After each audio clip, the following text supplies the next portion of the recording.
ਲਈ ਹਾਜ਼ਰ ਹੈ ਜੱਜ ਦਾ ਵਿਚਾਰ।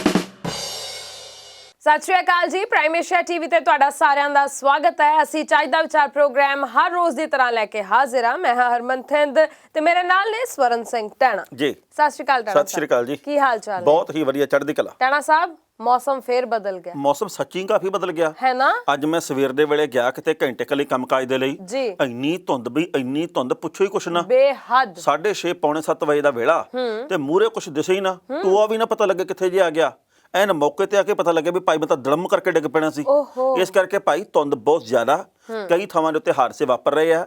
ਦਿਨ ਵੇਲੇ ਬੜੀ ਸੋਹਣੀ ਧੁੱਪ ਨਿਕਲਦੀ ਆ, ਪਰ ਰਾਤ ਤੇ ਸਵੇਰ ਦੇ ਵੇਲੇ ਧੁੰਦ ਤੋਂ ਬਚੋ ਤੇ ਬਚੋ ਜੀ। ਤੇ ਇਸ ਵੇਲੇ ਜਿਹੜਾ ਮੌਸਮ ਹੈ ਉਹ ਸਾਰਿਆਂ ਨੂੰ ਹੈਰਾਨ ਜ਼ਰੂਰ ਕਰ ਰਿਹਾ, ਕਿਉਂਕਿ ਮੈਨੂੰ ਲੱਗਦਾ ਹੈ ਕਿ ਇਹ ਬਹੁਤ ਸਾਲਾਂ ਬਾਅਦ ਹੋਇਆ ਕਿ ਫਰਵਰੀ ਦੇ ਵਿੱਚ ਵੀ ਇੰਨੇ ਦਿਨ ਜਿਹੜੇ ਲੰਘ ਜਾਣ ਤੋਂ ਬਾਅਦ ਵੀ ਧੁੰਦ ਪੈ ਰਹੀ ਹੋਵੇ, ਹਨਾ। ਤੇ ਹੁਣ ਮੌਸਮ ਵਿਭਾਗ ਨੇ ਫਿਰ ਤੋਂ ਕਿਹਾ ਵੀ ਧੁੰਦ ਦੇ ਅਸਾਰ 2-3 ਦਿਨ ਹਲੇ ਹੈਗੇ ਨੇ, ਇਸ ਲਈ ਆਪਣਾ ਖਿਆਲ ਰੱਖੋ ਤੇ ਲੀੜੇ ਲੂੜੇ ਭਾਈ ਆਪਦੇ ਨਾਲ ਰਹਿ ਕੇ ਰੱਖਿਆ ਕਰੋ, ਕਿਉਂਕਿ ਆਪਾਂ ਨਾ ਇਹ ਸੋਚ ਲੈਂਦੇ ਦੁਪਹਿਰ ਦੇ ਵੇਲੇ ਵੀ ਭਾਈ ਹੁਣ ਤਾਂ ਅੱਧੀ ਬਾਂਹ ਵਾਲੀ ਕੋਟੀ ਪਾ ਲੈਂਦੇ ਆ, ਜੈਕਟ ਪਾ ਲੈਂਦੇ ਆ, ਪਰ ਜਦੋਂ ਆਪਾਂ ਰਾਤ ਨੂੰ ਘਰੇ ਜਾਣਾ ਕਿਤੇ ਲੇਟ ਲਤੀਫੀ ਦੇ ਕਰਕੇ ਸ਼ਿਕਾਰ ਹੋ ਜਾਂਦੇ ਆ, ਉਦੋਂ ਫਿਰ ਠੰਡ ਬੜੀ ਹੁੰਦੀ ਹੈ ਤੇ ਠੰਡ ਮਾਰੂਗੀ ਆਪਾਂ ਨੂੰ, ਠੰਡ ਆਪਾਂ ਨੂੰ ਤੰਗ ਕਰੂਗੀ ਜੀ। ਇਸ ਕਰਕੇ ਬਚੋ। ਬਿਲਕੁਲ ਸਹੀ। ਤੇ ਆਪਾਂ ਹੁਣ ਚੱਜ ਦੇ ਵਿਚਾਰ ਵੱਲ ਨੂੰ ਆਈਏ। ਚੱਜ ਦਾ ਵਿਚਾਰ ਇਹ ਆ ਕਿ वो शख्स जो आपसे झुक कर मिला होगा, वो शख्स जो आपसे झुक कर मिला होगा, यकीनन उसका कद आपसे बहुत बड़ा होगा। ਟੈਣਾ ਸਾਹਿਬ, ਮੇਰੇ ਬਾਰੇ ਇੰਨੇ ਚੰਗੇ ਵਿਚਾਰ ਤੁਸੀਂ ਰੱਖਦੇ ਹੋ। ਨਹੀਂ, ਮੇਰੇ ਮਨ 'ਚ ਸਤਿਕਾਰ ਹੀ ਬਹੁਤ ਆ, ਤੁਹਾਡੇ ਲਈ ਤਾਂ ਹੈ ਹੀ, ਸਭ ਦੇ ਲਈ ਆ कि वो शख्स जो आपसे झुक कर मिला होगा यकीनन उसका कद आपसे बहुत बड़ा होगा जी। मतलब ਇਹ ਆ ਵੀ ਜਿਹੜੇ ਲੋਕ ਝੁੱਕ ਕੇ ਮਿਲਦੇ ਆ ਨਾ, ਇਹ ਜ਼ਰੂਰੀ ਨਹੀਂ ਕਿ ਛੋਟੇ ਹੁੰਦੇ ਆ ਜਾਂ ਉਹਨਾਂ ਨੂੰ ਲੋੜ ਹੁੰਦੀ ਆ ਜਾਂ ਉਹ ਦੱਸਦੇ ਆ ਕਿ ਭਾਈ ਤੁਹਾਡੇ ਵਰਗਾ ਹੈ ਕੋਈ ਨਹੀਂ। ਉਹਨਾਂ ਦਾ ਆਪਦਾ ਕਦ ਹੋ ਸਕਦਾ ਬਹੁਤ ਉੱਚਾ ਹੋਵੇ, ਕਿਉਂਕਿ ਫਲ ਨੀਵੇਂ ਰੁੱਖਾਂ ਨੂੰ ਲੱਗਦੇ ਤੇ ਉੱਚਾ ਹੋ ਕੇ ਮਾਣ ਨਾ ਕਰੀ। ਕੀ ਬਾਤ ਹੈ। ਪਰ ਮੇਰੀ ਗੱਲ ਦਾ ਤੁਸੀਂ ਬਹੁਤਾ ਕੋਈ ਅਸਰ ਹੀ ਨਹੀਂ ਕਬੂਲਿਆ, ਮੈਂ ਐਵੇਂ ਨੰਬਰ ਬਣਾਉਂਦੀ ਰਹਿ ਗਈ। ਤੁਹਾਡਾ ਤਾਂ ਹੈ ਹੀ ਸਤਿਕਾਰ। ਉਹ ਨਹੀਂ ਝੁਕ ਕਰ ਮਿਲਾ ਹੋਗਾ। ਓਹੋ ਅੱਛਾ, ਮਤਲਬ ਤੁਸੀਂ ਚੱਲ ਛੱਡੋ, ਕੋਈ ਗੱਲ ਨਹੀਂ। ਉਹ ਮੈਂ ਸਿਰਫ ਛੇੜਨ ਜੇ ਦੀ ਕੋਸ਼ਿਸ਼ ਕੀਤੀ ਸੀ, ਪਰ ਤੁਸੀਂ ਛਿੜੇ ਨਹੀਂ। ਅੱਛਾ। ਤੇ ਆ ਦੇਖੋ, ਧਿਆਨ ਦੇ ਨਾਲ ਸਾਰੇ ਜਾਣੇ ਇਹ ਗੱਲ ਦੇਖੋ ਵੀ ਛੇੜਨ ਜੇ ਦੀ ਕੋਸ਼ਿਸ਼ ਕੀਤੀ, ਛਿੜੇ ਨਹੀਂ। ਮਤਲਬ ਇਹ ਆ ਵੀ ਇਹ ਕੁਣਤਰ ਜੀ ਲਾਉਂਦੇ ਆ, ਇਹ ਕਿਤੇ ਨਾ ਕਿਤੇ ਇਹੋ ਜਿਹਾ ਨਾ ਬਸ ਤੀਲੀ ਜੀ ਲਾਉਣ ਦੀ ਕੋਸ਼ਿਸ਼ ਕਰਦੇ ਆ। ਬਾਅਦ ਚ ਮੈਨੂੰ ਕਹਿਣਗੇ ਤੁਸੀਂ ਇਕੱਲੇ ਹੀ ਬੋਲੀ ਗਏ ਆ, ਤੁਸੀਂ ਇਸ ਵਿਸ਼ੇ ਦੇ ਉੱਤੇ ਇੰਨਾ ਬੋਲ ਗਏ ਹੋ, ਮੈਂ ਕੀ ਕਰਾਂ। ਟੈਣਾ ਸਾਹਿਬ, ਕੱਲ ਮੈਨੂੰ ਸੁਨੇਹੇ ਆਏ ਨੇ ਕਿੰਨੇ, ਕਹਿੰਦੇ ਜੀ ਟੈਣਾ ਸਾਹਿਬ ਨੇ ਅੱਜ ਕੀ ਖਾਦਾ ਸੀ, ਨੱਪੀ ਤੁਰੀ ਗਏ। ਮੈਂ ਕਿਹਾ ਜੀ ਪਤਾ ਨਹੀਂ, ਮੈਂ ਤਾਂ ਆਪ ਪਤਾ ਲਾਉਣ ਦੀ ਕੋਸ਼ਿਸ਼ ਚ। ਅੱਛਾ ਜੀ, ਕੀ ਖਾਦਾ ਸੀ? ਕੁਛ ਨਹੀਂ, ਮੈਂ ਤਾਂ ਸਧਾਰਨ ਦਾਲ ਰੋਟੀ ਵਾਲਾ ਬੰਦਾ। ਅੱਛਾ, ਕੋਈ ਐਸੀ ਵੱਖਰੀ ਚੀਜ਼ ਨਹੀਂ ਖਾਂਦਾ। ਕੱਲ ਦਾਲ 'ਚ ਕੁਛ ਸਪੈਸ਼ਲ ਤੜਕਾ, ਕੁਛ ਖਾਸ ਤੜਕਾ ਲਗਾਇਆ ਲੱਗਦਾ। ਸਪੈਸ਼ਲ ਨਹੀਂ ਹੁੰਦਾਗਾ, ਤੁਸੀਂ ਮੁੱਖ ਗੱਲ ਤੇ ਆਓ, ਚੱਜ ਦੇ ਵਿਚਾਰ ਤੇ ਆਓ, ਨਹੀਂ ਲੋਕਾਂ ਨੇ ਕਹਿਣਾ ਆਪਦਾ ਗਿੱਲਾ ਪੀਣ ਪਾ ਕੇ ਬਹਿ ਗਏ ਆ ਜੀ। ਚਲੋ ਮੈਂ ਤੁਹਾਨੂੰ ਅੱਜ ਚਿੜੇ ਤੇ ਚਿੜੀ ਦੀ ਕਹਾਣੀ ਸੁਣਾਉਣੀ। ਵਾਹ ਕੀ ਬਾਤ ਆ। ਹਾਲੇ ਸੁਣਾਈ ਥੋੜੀ ਹੈ, ਪਹਿਲੇ ਹੀ ਬਿਆਨ ਦੇ ਦਿੱਤਾ। ਇੱਕ ਵਾਰ ਇੱਕ ਚਿੜਾ ਤੇ ਇੱਕ ਚਿੜੀ ਦੋਵੇਂ ਇਕੱਠੇ ਰਹਿੰਦੇ ਸੀ। ਚਿੜੀ ਨੇ ਚਿੜੇ ਨੂੰ ਕਿਹਾ ਵੀ ਤੂੰ ਮੈਨੂੰ ਕਿਤੇ ਛੱਡ ਕੇ ਉੱਡ ਤਾਂ ਨਹੀਂ ਜਾਏਗਾ? ਨਾ ਜੀ ਨਾ, ਚਿੜੇ ਨੇ ਕਿਹਾ। ਹਾਂ, ਚਿੜਾ ਕਹਿੰਦਾ ਵੀ ਨਹੀਂ, ਇਹ ਕਦੇ ਨਹੀਂ ਹੋ ਸਕਦਾ, ਹਨਾ। ਜੇ ਮੈਂ ਉੱਡ ਗਿਆ ਤਾਂ ਤੂੰ ਮੈਨੂੰ ਫੜ ਲਈ। ਉਹ ਕਹਿੰਦੀ ਮੈਂ ਤੈਨੂੰ ਫੜ ਤਾਂ ਲਵਾਂਗੀ, ਪਰ ਮੈਂ ਤੈਨੂੰ ਹਾਸਲ ਨਹੀਂ ਕਰ ਪਾਵਾਂਗੀ। ਉਹ ਕਹਿੰਦਾ ਐਡੀ ਕਿਹੜੀ ਗੱਲ ਆ। ਉਹਨੇ ਆਪਣੇ ਖੰਭ ਜਿਹੜੇ ਤੋੜ ਕੇ ਸੁੱਟ ਦਿੱਤੇ। ਕਹਿੰਦਾ ਮੈਂ ਨਹੀਂ ਉੱਡੂੰਗਾ। ਇੱਕ ਦਿਨ ਬਹੁਤ ਜ਼ਿਆਦਾ ਹਨੇਰੀ ਆਈ, ਤੂਫਾਨ ਆਇਆ, ਤੇ ਉਦੋਂ ਚਿੜੀ ਉੱਡਣ ਲੱਗੀ ਤੇ ਚਿੜੇ ਨੇ ਕਿਹਾ ਵੀ ਤੂੰ ਜਾ, ਮੈਂ ਤਾਂ ਉੱਡ ਨਹੀਂ ਸਕਦਾ ਹੁਣ, ਕਿਉਂਕਿ ਮੇਰੇ ਖੰਭ ਹੈ ਨਹੀਂ ਗੇ, ਹਨਾ। ਤੇ ਚਿੜੀ ਕਹਿੰਦੀ ਅੱਛਾ ਠੀਕ ਹੈ, ਆਪਣਾ ਖਿਆਲ ਰੱਖੀ। ਤੇ ਚਿੜੀ ਉੱਡ ਗਈ। ਅੱਛਾ, ਜਦੋਂ ਚਿੜੀ ਵਾਪਸ ਆਈ ਤੇ ਜਿਹੜਾ ਚਿੜਾ ਆ ਉਹ ਇੱਕ ਟਾਹਣੀ ਸੁਣਾਈ ਲਓ ਤੇ ਨਹੀਂ ਮਰ ਗਿਆ ਹੋਣਾ, ਉੱਡ ਸਕਿਆ ਨਹੀਂ, ਹਨੇਰੀ ਆ ਗਈ, ਕੁਝ ਸਨਸਨੀਖੇਜ਼ ਵੀ ਗੱਲਾਂ ਹੋ ਆਲਣਾ ਡਿੱਗ ਪਿਆ ਹੋਣਾ। ਚਲੋ ਵੈਸੇ ਚਲੋ, ਹਾਂ ਤੁਸੀਂ ਉਹਨਾਂ ਦਾ ਘਰ ਮਤਲਬ ਕਰ ਦੋ, ਹਨਾ। ਉਹ ਜਦੋਂ ਵਾਪਸ ਆਈ ਨਾ, ਤੁਸੀਂ ਦਰਦਮਈ ਕਹਾਣੀ ਵੀ ਦਰਦ ਵਾਲੀ ਨਹੀਂ ਰਹਿਣ ਦਿੱਤੀ। ਹਾਂ, ਉਹ ਜਦੋਂ ਵਾਪਸ ਆਈ ਤੇ ਚਿੜਾ ਜਿਹੜਾ ਉਹ ਟਾਹਣੀ ਥੱਲੇ ਦੱਬਿਆ ਪਿਆ, ਮਰਿਆ ਪਿਆ ਸੀ। ਅੱਛਾ। ਉਸ ਤੋਂ ਬਾਅਦ ਵਿੱਚ ਇਹਦਾ ਸੱਟਾ ਜਿਹੜਾ ਉਹ ਇਹ ਨਿਕਲਿਆ ਹੈ ਕਿ ਅੱਜ ਦੀ ਜ਼ਿੰਦਗੀ ਦੇ ਵਿੱਚ, ਅੱਜ ਦੇ ਸਮੇਂ ਦੇ ਵਿੱਚ ਵੀ ਕਿਸੇ ਤੇ ਵਿਸ਼ਵਾਸ ਨਾ ਕਰੋ। ਇਹ ਜ਼ਿੰਦਗੀ ਇਕੱਲਿਆਂ ਹੀ ਜਿਉਣੀ ਪੈਂਦੀ ਹੈ। ਅਸੀਂ ਲੱਖ ਕਿਸੇ ਦੇ ਲਈ ਬਲੀਦਾਨ ਦੇ ਦਈਏ, ਪਰ ਇਹ ਜ਼ਰੂਰੀ ਨਹੀਂ ਵੀ ਅਗਲਾ ਵੀ ਸਾਡੇ ਲਈ ਉਹੀ ਭਾਵਨਾ ਰੱਖਦਾ ਹੋਏ। ਜਦੋਂ ਕਿਤੇ ਵਾਕਈ ਹਾਲਾਤਾਂ ਦੀ ਹਨੇਰੀ ਝੁੱਲਦੀ ਹੈ, ਜਦੋਂ ਵਾਕਈ ਹਨੇਰੀ ਆਉਂਦੀ ਹੈ, ਤੇ ਫਿਰ ਬਹੁਤ ਘੱਟ ਲੋਕ ਹੁੰਦੇ ਨੇ ਜਿਹੜੇ ਤੁਹਾਡੇ ਨਾਲ ਖੜਦੇ ਨੇ, ਨਹੀਂ ਤਾਂ ਅਕਸਰ ਬਹੁਤੇ ਉੱਡ ਜਾਂਦੇ ਹੁੰਦੇ ਆ। ਸੋ ਜ਼ਿੰਦਗੀ ਨੂੰ ਇਕੱਲੇ ਜਿਉਣਾ ਸਿੱਖੋ ਤੇ ਆਪਣੇ ਆਪ 'ਚ ਖੁਸ਼ ਰਹਿਣਾ ਸਿੱਖੋ। ਬਿਲਕੁਲ ਤੁਹਾਡੀ ਗੱਲ ਸਹੀ ਹੈ ਵੀ ਇਹ ਬੜੀ ਮਹੱਤਵਪੂਰਨ ਕਹਾਣੀ ਸੀਗੀ ਤੇ ਇਸ ਗੱਲ ਦੇ ਉੱਤੇ ਖਾਸ ਅਮਲ ਕਰਨਾ ਚਾਹੀਦਾ ਵੀ ਜੇ ਤੁਹਾਨੂੰ ਕਵੇ ਵੀ ਆਪਦੇ ਖੰਭ ਪੱਟਦੇ ਤੇ ਖੰਭ ਨਾ ਪੱਟੋ, ਕਿਸੇ ਦੇ ਕਹੇ ਦੇ ਉੱਤੇ ਐਵੇਂ ਨਹੀਂ ਪਰਸੇ ਤੜਾਉਣੇਗੇ। ਉਹਨੇ ਕਿਹਾ ਹੀ ਨਹੀਂ ਸੀ ਵੀ ਖੰਭ ਪੜ ਗੱਲ ਸੁਣੋ ਨਾ, ਆਪਾਂ ਕਿਸੇ ਦੇ ਮੂਹਰੇ ਸੱਚਾ ਬਣਨ ਦੇ ਲਈ ਵੀ ਮੈਂ ਤੈਨੂੰ ਸਮਰਪਿਤ ਆ, ਇਹੋ ਜੀ ਕੋਈ ਗੱਲ ਨਹੀਂ, ਮੈਂ ਤਾਂ ਬੇਵਫਾ ਹੈ ਹੀ ਨਹੀਂਗਾ। ਇਹ ਜਿੰਨਾ ਮਰਜ਼ੀ ਕਹਿ ਲੋ, ਇਹ ਬੰਦਾ ਕਿਸੇ ਪਾਸੇ ਲੋਟ ਨਹੀਂ ਆਉਂਦਾ, ਜੱਗ ਨਹੀਂ ਜਿੱਤਿਆ ਜਾ ਸਕਦਾ। ਮੈਨੂੰ ਇਉਂ ਲੱਗਾ ਵੀ ਜਦੋਂ ਚਿੜੀ ਕਰੀ ਸੀ ਨਾ ਵੀ ਤੂੰ ਉੱਡ ਤਾਂ ਨਹੀਂ ਜਾਏਗਾ, ਤੇ ਮੈਨੂੰ ਲੱਗਦਾ ਸੀ ਵੀ ਉਹ ਕਹੂਗਾ ਵੀ ਹੱਥ ਨਹੀਂ ਕਿਸੇ ਦੇ ਆਉਣਾ, ਤੇਰਾ ਉੱਡਣਾ ਯਾਰ ਕੁੜੇ। ਐਸਾ ਕੁਝ ਨਹੀਂ ਸੀ ਟਾਣਾ ਸਾਹਿਬ, ਸਾਰੀ ਕਹਾਣੀ ਮੇਰੀ ਖਰਾਬ ਕਰਕੇ ਰੱਖ ਦਿੱਤੀ। ਪਰ ਫਿਰ ਵੀ ਬਹੁਤ ਵਧੀਆ, ਇਹਦੇ ਤੋਂ ਸਿੱਖਣਾ ਬਣਦਾ, ਸਮਝਣਾ ਬਣਦਾ। ਜੱਜ ਦਾ ਵਿਚਾਰ। ਟਾਣਾ ਸਾਹਿਬ, ਮਹਾ ਪੰਚਾਇਤ ਨੇ ਤਾਂ ਰੰਗ ਵਿਖਾਤੇ, ਬੰਬ ਬੁਲਾਤੇ, ਵੱਟ ਕੱਢਤੇ ਆ, ਸਿਰਾ ਲਾਤਾ। ਬਿਲਕੁਲ ਸਹੀ। ਹੈਰਾਨ ਕਰਤਾ ਕਹਿੰਦੇ ਘਵਾਉਂਦਿਆਂ ਨੂੰ ਵੀ ਇਉਂ ਵੀ ਇਕੱਠ ਹੁੰਦੇ ਆ। ਬੇਸ਼ੱਕ ਉੱਥੇ ਨੈਟ ਦੀ ਸਮੱਸਿਆ ਸੀ, ਬੇਸ਼ੱਕ ਪੁਲਿਸ ਦੇ ਵੱਲੋਂ ਉੱਥੇ ਕਈ ਤਰ੍ਹਾਂ ਦੇ ਅੜਿੱਕੇ ਪਾਏ ਗਏ ਜਾਂ ਉਹਨਾਂ ਨੇ ਨਿਯਮਾਂ ਦੇ ਮੁਤਾਬਕ ਰੋਕ ਲਾਈ ਆ, ਪਰ ਉੱਥੇ ਫੇਰ ਵੀ ਲੋਕ ਇੰਨੀ ਵੱਡੀ ਗਿਣਤੀ 'ਚ ਗਏ, ਹਜ਼ਾਰਾਂ ਦੀ ਗਿਣਤੀ ਦੇ ਵਿੱਚ। ਜਿੱਧਰ ਨਿਗਾਹ ਮਾਰਦੇ ਸੀ ਬੰਦੇ ਹੀ ਬੰਦੇ ਦਿਸਦੇ ਸੀ, ਕਮਾਲ ਹੋਈ ਪਈ ਸੀ। ਬਿਲਕੁਲ ਸਹੀ। ਔਰ ਬਹੁਤ ਸਾਰੇ ਬਜ਼ੁਰਗਾਂ ਦਾ ਇਹ ਕਹਿਣਾ ਸੀ ਕਿ ਅਸੀਂ 90 96 ਸਾਲ ਦੇ ਬਜ਼ੁਰਗ ਵੀ ਉੱਥੇ ਪਹੁੰਚੇ ਨੇ, ਤੇ ਉਹਨਾਂ ਦਾ ਕਹਿਣਾ ਸੀ ਵੀ ਅਸੀਂ ਆਪਣੀ ਜ਼ਿੰਦਗੀ ਦੇ ਵਿੱਚ ਲੋਕਾਂ ਦੇ ਅੰਦਰ ਇੰਨਾ ਪਿਆਰ ਤੇ ਇਹੋ ਜਿਹਾ ਇਕੱਠ ਕਦੇ ਵੀ ਨਹੀਂ ਵੇਖਿਆ। ਇਹ ਵੀ ਗੱਲ ਸਹੀ ਆ, ਪਰ ਹੋ ਸਕਦਾ ਵੀ ਇਸ ਤੋਂ ਪਹਿਲਾਂ ਕਿਸੇ ਰਾਜਨੀਤਿਕ ਪਾਰਟੀ ਨੇ ਰੈਲੀ 'ਚ ਇੰਨਾ ਇਕੱਠ ਕੀਤਾ ਹੋਵੇ, ਹੋ ਸਕਦਾ ਭੋਰਾ ਵੱਧ ਵੀ ਕੀਤਾ ਹੋਵੇ, ਘੱਟ ਵੀ ਕੀਤਾ ਹੋਵੇ, ਪਰ ਉਹਨਾਂ ਰੈਲੀਆਂ ਵਿਚਲਾ ਇਕੱਠ ਕਿਵੇਂ ਹੁੰਦਾ ਇਹਦੇ ਬਾਰੇ ਵੀ ਆਪਾਂ ਜਾਣਦੇ ਹਾਂ। ਕੱਲੇ ਪਿੰਡ ਦੇ ਵਿੱਚੋਂ ਜ਼ਿੰਮੇਵਾਰੀ ਲਾਈ ਜਾਂਦੀ ਹੈ ਵੀ ਸਾਡੀ ਪਾਰਟੀ ਦਾ ਆਹ ਅਹੁਦੇਦਾਰ ਇਸ ਪਿੰਡ ਦੇ ਵਿੱਚੋਂ ਇੰਨੀਆਂ ਬੱਸਾਂ ਲੈ ਕੇ ਆਊਗਾ। ਬੰਦੇ ਨੂੰ ਘਰੋਂ ਲੈ ਕੇ ਜਾਣਾ ਤੇ ਘਰੇ ਛੱਡ ਕੇ ਆਉਣਾ, ਉਦੋਂ ਫੇਰ ਰੈਲੀਆਂ ਹੁੰਦੀਆਂ। ਉਹਦੇ ਵਿੱਚ ਦਾਰੂ ਸਿੱਕੇ ਦੀ ਵਰਤੋਂ ਵੀ ਕੀਤੀ ਜਾਂਦੀ ਹੈ। ਬੰਦਿਆਂ ਨੂੰ ਕਿਹਾ ਜਾਂਦਾ ਵੀ ਬੇਫਿਕਰ ਰਹੇ, ਜੋ ਖਾਣਾ ਉਹ ਮਿਲੂਗਾ, ਬਸ ਤੂੰ ਪਹੁੰਚਣਾ। ਤੇ ਕਈ ਥਾਵਾਂ ਦੇ ਉੱਤੇ ਪੈਸੇ ਦੇ ਕੇ ਵੀ ਬੰਦੇ ਲਿਆਂਦੇ ਜਾਂਦੇ ਆ ਵੀ ਭਾਈ ਆਪਾਂ ਇਕੱਠ ਵਿਖਾਉਣਾ, ਪਰ ਇੱਥੇ ਸਾਰੇ ਲੋਕ, ਸਾਰੇ ਕਿਸਾਨ, ਸਾਰੇ ਬਜ਼ੁਰਗ, ਭੈਣਾਂ, ਵੀਰ ਆਪਦੇ ਕੋਲੋਂ ਪੈਸੇ ਖਰਚ ਕੇ ਆਏ ਆ। ਜੇ ਮੰਨ ਲਓ ਕਿਸੇ ਪਿੰਡ ਦੇ ਵਿੱਚੋਂ 4 ਬੱਸਾਂ ਆਈਆਂ, ਕਿਸੇ ਪਿੰਡ 'ਚੋਂ 2 ਟਰੱਕ ਆਏ ਆ, ਉਹ ਲੋਕਾਂ ਨੇ ਆਪਦੇ ਕੋਲੋਂ ਟਰੱਕ ਵਾਲੇ ਨੂੰ ਪੈਸੇ ਦਿੱਤੇ ਆ, ਕਿਸੇ ਨੇ ਦੇਣੇ ਨਹੀਂਗੇ। ਸੋ ਇਸ ਕਰਕੇ ਇਹ ਇਕੱਠ ਬਹੁਤ ਵੱਡਾ ਸੀ, ਇਹ ਇਕੱਠ ਗੈਰਤਮੰਦਾਂ ਦਾ ਸੀ, ਇਹ ਇਕੱਠ ਅਣਖੀਲੇ ਲੋਕਾਂ ਦਾ ਸੀਗਾ ਜੀ। ਔਰ ਸਭ ਤੋਂ ਵੱਡੀ ਚੀਜ਼ ਕਿ ਇਹ ਇਕੱਠ ਬਿਲਕੁਲ ਵੀ ਸਿਆਸੀ ਨਹੀਂ ਸੀ, ਔਰ ਇੱਥੇ ਕਿਤੇ ਵੀ ਵੰਡ ਦੀ, ਇੱਥੇ ਕਿਤੇ ਵੀ ਦੂਜੇ ਨੂੰ ਨੀਵਾਂ ਦਿਖਾਉਣ ਦੀ ਗੱਲ ਨਹੀਂ ਹੋਈ। ਇੱਥੇ ਲੋਕ ਆਪਣੀਆਂ ਨਸਲਾਂ ਖਾਤਰ, ਆਪਣੀਆਂ ਫਸਲਾਂ ਖਾਤਰ, ਆਪਣੇ ਭਵਿੱਖ ਖਾਤਰ, ਆਪਣੀ ਅਣਖ ਖਾਤਰ ਇਕੱਠੇ ਹੋਏ ਸੀ। ਤੇ ਪੰਜਾਬ ਦੇ ਵਿੱਚ ਕਈ ਹੋਰ ਮਹਾ ਪੰਚਾਇਤਾਂ ਵੀ ਹੋਣੀਆਂ ਬਾਕੀ ਹੈ। ਹੁਣ ਕਈ ਲੋਕ ਅੰਦਾਜ਼ੇ ਲਾਈ ਜਾਂਦੇ ਵੀ ਟਕੈਤ ਤਾਂ ਇੱਥੇ ਆਇਆ ਨਹੀਂ, ਨਾ ਇੱਥੇ ਚੜੂਨੀ ਹੋਰੀ ਆਏ ਆ। ਬੇਨਤੀ ਇਹ ਆ ਵੀ ਆਪਾਂ ਅੰਦਾਜ਼ਿਆਂ ਦੇ ਬਾਜ਼ਾਰ ਦੇ ਵਿੱਚੋਂ ਬਾਹਰ ਨਿਕਲ ਗਏ, ਹੋ ਸਕਦਾ ਕੋਈ ਜ਼ਰੂਰੀ ਕੰਮ ਹੋਵੇ। ਆਪਾਂ ਗਲਾਸ ਭਰਿਆ ਵੇਖੀਏ ਨਾ, ਖਾਲੀ ਕਿਉਂ ਵੇਖ ਰਹੇ ਆ? ਇਹ ਜ਼ਰੂਰੀ ਨਹੀਂ ਕਿ ਹਰ ਥਾਂ ਦੇ ਉੱਤੇ ਹਰ ਬੰਦਾ ਪਹੁੰਚੇ। ਆ ਹੁਣ ਆਉਂਦੇ ਸਮੇਂ ਦੇ ਵਿੱਚ ਮਹਾਰਾਸ਼ਟਰ ਦੇ ਵਿੱਚ ਵੀ ਮਹਾ ਪੰਚਾਇਤ ਹੋਣੀ ਆ, ਇਹ ਜ਼ਰੂਰੀ ਥੋੜੀ ਹੈ ਵੀ ਪੰਜਾਬ ਦੇ ਸਾਰੇ ਨੇਤਾ ਉੱਥੇ ਵੀ ਪਹੁੰਚ ਜਾਣਗੇ, ਜਿਹੜੇ ਕਿਸਾਨ ਨੇਤਾ। ਸੋ ਉਸ ਤੋਂ ਅਗਲੀ ਗੱਲ ਇਹ ਆ ਵੀ ਇੱਥੇ ਬਹੁਤ ਵੱਡੇ ਐਲਾਨ ਕੀਤੇ ਗਏ ਆ, ਤੇ ਇਹ ਗੱਲ ਕਹੀ ਗਈ ਆ ਵੀ ਅਸੀਂ ਖੇਤੀ ਕਾਨੂੰਨ ਰੱਦ ਕਰਵਾ ਕੇ ਹੀ ਮੁੜਾਂਗੇ। ਤੇ ਪੰਜਾਬ ਦੇ ਲੋਕਾਂ ਨੂੰ ਕਿਸਾਨ ਆਗੂਆਂ ਨੇ, ਭਾਵੇਂ ਰਾਜੇਵਾਲ ਹੋਰੀ ਹੋਣ, ਜੋਗਿੰਦਰ ਸਿੰਘ ਉਗਰਾਹਾਂ ਹੋਰੀ ਹੋਣ, ਮਨਜੀਤ ਧਨੇਰ ਹੋਰੀ ਹੋਣ, ਬਾਕੀ ਸਾਰੇ ਹੋਣ, ਉਹਨਾਂ ਨੇ ਕਿਹਾ ਵੀ ਇਕੱਠੇ ਹੋ ਕੇ ਅੱਗੇ ਵਧੀਏ। ਇਹ ਵੇਲਾ ਸਿਰਫ ਘਰ ਦੇ ਵਿੱਚ ਬਹਿ ਕੇ ਫਿਕਰ ਕਰਨ ਵਾਲਾ ਨਹੀਂ ਵੀ ਯਾਰ ਕੇਂਦਰ ਦੀ ਸਰਕਾਰ ਤਾਂ ਮੰਨਦੀ ਨਹੀਂ, ਕੰਮ ਔਖਾ ਲੱਗਦਾ, ਇਉਂ ਯਾਰ ਕਿੰਨਾ ਕੁ ਚਿਰ ਬੈਠੇ ਰਵਾਂਗੇ, ਇਉਂ ਤਾਂ ਯਾਰ ਕੰਮ ਬੜਾ ਕਸੂਤਾ ਜਿਹਾ ਬਣ ਗਿਆ। ਆਹ ਜਿਹੜਾ ਫਿਕਰ ਆ ਨਾ, ਇਹ ਬੈਠ ਕੇ ਰਜਾਈ ਦੇ ਵਿੱਚ ਕਰਨ ਵਾਲਾ ਨਹੀਂਗਾ, ਇਸ ਮੈਦਾਨ ਦੇ ਵਿੱਚ ਨਿਤਰਨ ਵਾਲੀ ਗੱਲ ਚਾਹੀਦੀ ਆ, ਹੌਸਲਾ ਚਾਹੀਦਾ। ਤੇ ਮੈਂ ਨਾ ਹੈਰਾਨ ਆ ਹਰਮਨ ਜੀ ਇਸ ਗੱਲ ਦੇ ਉੱਤੇ, ਕਈ ਲੋਕ ਨਾ ਐਵੇਂ ਬਸ ਛੁਰਲੀਆਂ ਜਿਹੀਆਂ ਛੱਡੀ ਜਾਂਦੇ ਆ ਵੀ ਉਹਨਾਂ ਲੋਕਾਂ ਨੂੰ ਵੀ ਰੁਕਣਾ ਚਾਹੀਦਾ। ਮੈਂ ਕੱਲ ਇੱਕ ਫੋਟੋ ਦੇਖੀ ਫੇਸਬੁੱਕ ਤੇ, ਉਹਦੇ ਵਿੱਚ 4-5 ਆਗੂਆਂ ਦੀਆਂ ਫੋਟੋ, ਇੱਕ ਪਾਸੇ ਲਾਈ ਆ ਦੀਪ ਸਿੱਧੂ ਦੀ ਫੋਟੋ, ਲਾਈ ਆ ਰਾਜੇਵਾਲ ਹੋਰਾਂ ਦੀ ਫੋਟੋ, ਨਾਲ ਉਗਰਾਹਾਂ ਹੋਰਾਂ ਦੀ ਫੋਟੋ, ਨਾਲ ਲਾਈ ਹੈਗੀ ਆ ਡਾਕਟਰ ਦਰਸ਼ਨਪਾਲ ਦੀ ਫੋਟੋ, ਟਕੈਤ ਦੀ ਵੀ ਫੋਟੋ ਲਾਈ ਆ, ਥੱਲੇ ਲਿਖਿਆ ਹੋਇਆ ਅਸਲ ਗੱਦਾਰ ਕੌਣ। ਤੇ ਲੋਕ ਆਪਣੇ ਬਿਨਾਂ ਕੁਝ ਸੋਚੇ ਸਮਝੇ, ਬਹੁ ਗਿਣਤੀ ਆ ਜਿਹੜੇ, ਉਹ ਕੁਛ ਨਾ ਕੁਛ ਟਿੱਪਣੀ ਕਰਦੇ ਹੁੰਦੇ ਆ। ਕਿਸੇ ਨੇ ਕਹਿਣਾ ਜੀ ਡਾਕਟਰ ਦਰਸ਼ਨਪਾਲ ਆ, ਕਿਸੇ ਨੇ ਕਹਿਣਾ ਦੀਪ ਸਿੱਧੂ ਆ, ਕਿਸੇ ਨੇ ਕਹਿਣਾ ਜੀ ਟਕੈਤ ਆ।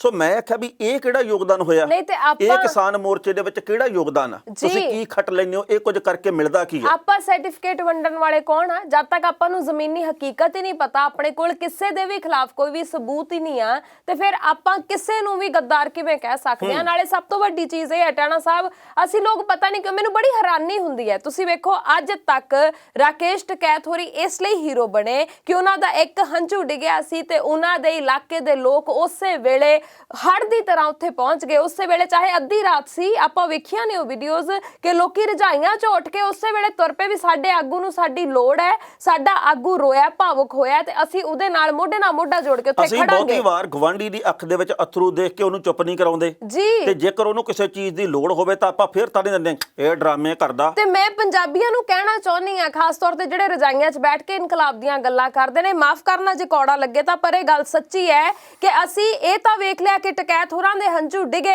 ਤੇ ਕਿੰਨਾ ਹੜ ਉੱਥੇ ਆਇਆ ਲੋਕਾਂ ਦਾ, ਤੇ ਹੰਝੂ ਸਾਡੇ ਆਗੂਆਂ ਦੇ ਵੀ ਡਿਗੇ ਸੀ ਤੇ ਅਸੀਂ ਰਜਾਈਆਂ 'ਚ ਬੈਠ ਕੇ ਸਿਰਫ ਸਵਾਦ ਲਿਆ। ਅਸੀਂ ਇੱਕ ਦੂਜੇ ਨੂੰ ਸਰਟੀਫਿਕੇਟ ਹੀ ਵੰਡਿਆ ਵੀ ਇਹ ਤਾਂ ਗੱਦਾਰ ਆ, ਇਹ ਤਾਂ ਵਿਕਿਆ ਹੋਇਆ, ਇਹ ਤਾਂ ਡਰ ਗਿਆ, ਇਹ ਤਾਂ ਡਰਪੋਕ ਆ। ਆਪਾਂ ਸਰਟੀਫਿਕੇਟਸ ਨਾ ਦਈਏ, ਆਪਾਂ ਜੇ ਕੁਝ ਕਰ ਨਹੀਂ ਸਕਦੇ ਚੰਗਾ ਤੇ ਆਪਾਂ ਮਾੜਾ ਵੀ ਨਾ ਕਰੀਏ, ਵੀ ਅੱਗ ਬੁਝਾਉਣ ਵਾਲਿਆਂ 'ਚ ਨਾ ਹੋਵੇ ਸਾਡਾ, ਲਗਾਉਣ ਵਾਲਿਆਂ 'ਚ ਨਹੀਂ। ਬਿਲਕੁਲ ਹਰਮਨ ਜੀ, ਤੁਹਾਡੀ ਗੱਲ ਸਹੀ ਹੈ ਇਹ, ਪਰ ਨਾ ਮੈਂ ਇੱਕ ਤੁਹਾਨੂੰ ਫੇਸਬੁੱਕ ਦੀ ਗੱਲ ਦੱਸਦਾ ਵੀ ਦੇਖੋ ਫੇਸਬੁੱਕ ਇੱਕ ਇਹੋ ਜਿਹਾ ਮੰਚ ਆ ਜਿਹਦੀ ਅਸੀਂ ਸਹੀ ਤਰੀਕੇ ਨਾਲ ਵਰਤੋਂ ਕਰਕੇ ਸੱਚੀ ਮੁੱਚੀ ਇਨਕਲਾਬ ਲਿਆ ਸਕਦੇ ਆ, ਤੇ ਲੋਕ ਇਹਦੀ ਸਹੀ ਤਰੀਕੇ ਨਾਲ ਵਰਤੋਂ ਕਰਦੇ ਵੀ ਆ।